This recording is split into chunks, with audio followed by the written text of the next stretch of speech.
Je suis de ceux qui croient que ma ville renaîtra de ses propres débris, que le soleil s'élèvera, que nos familles se reconstitueront, que main dans la main on chantera l'hymne de paix et d'espoir en prononçant ces paroles.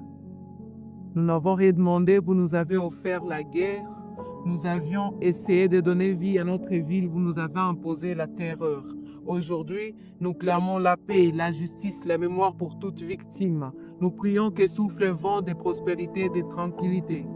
Nous allons pardonner, mais ce triste vécu nous accompagnera jusqu'à notre dernière demeure.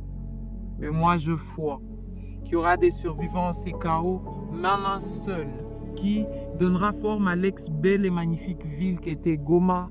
Goma redeviendra cette ville où l'artiste est libre de penser, d'évangéliser, de redonner espoir. Même mort cet espoir, on espère le voir ressusciter. On espère qu'un jour on pourra espérer, espérer peut-être. Sinon, à trop vivre de l'espoir, nous voici tous morts de faim. Goma, restez cette ville où moi, la jeune fille, est considérée comme tous ses biens pris en otage. Cette ville où tu vois des hommes frappés à mort sans avoir eu tort de marcher, de parler, soit de casser. Mais j'espère que l'humain, rebelle qu'il soit, ait conscience des répercussions psychologiques qu'une âme peut avoir après l'avoir posée sur la tête de cette innocente fillette pour lui demander d'enlever sa petite culotte. Oh non, j'ai parlé de conscience, ça arrivera ou peut-être pas. Je les ai vus faire entrer des petites de l'école secondaire dans leur maison pour le violer. De quelle conscience j'imaginais? Je les ai vus tirer sur celui qui, par peur, le voit et court. De quelle conscience je croyais? Combien d'innocents je les ai vus piétiner? Peut-être parce qu'ils ont admiré sa femme et que le mari voulait se plaindre. À quelle conscience j'espérais? Ils sont allés jusqu'à offenser Dieu, les sous-estimer. Même les prières qui font trembler le ciel n'iront nulle part.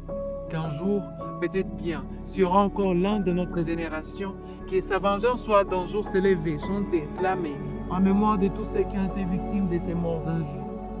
Qu'ils chantent en nom d'Idengo et Kolantong, que certains de ces vieux bourreaux se répandent. Sinon, moi, je finis d'espérer, de vivre. 2 fois dans une même nuit, ils m'ont torturé. 5 fois dans une même semaine, la nuit, ils revenaient pour tuer mon père, pour violer sa beauté. Et toutes les fois que je voyais ces hommes armés revenir, je voyais tous mes rêves s'effondrer un à un. Je pouvais bien espérer si c'était évident que je pourrais rêver dans la trentaine, puisque tout s'est envolé dans cette vingtaine. Que dire à ma petite sœur de 4 ans, qui a vu ces hommes mettre l'arme sur ma tête parce que je refuse qu'on me viole? Que dire à celle-là de 15 ans, qu'on menaçait comme moi d'ôter ses habits? Que dire à ses petits frères qui se cassaient par peur d'intervenir et qu'on fasse de lui un homme soldat comme de milliers d'autres?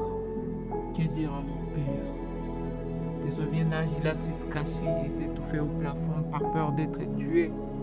Mais en vrai, qu'on se le dise, on est tous morts même si on respire. La guerre nous a tout pris, même ce qu'on ne possédait pas. Elle nous a pris nos frères, nos sœurs et même nos proches.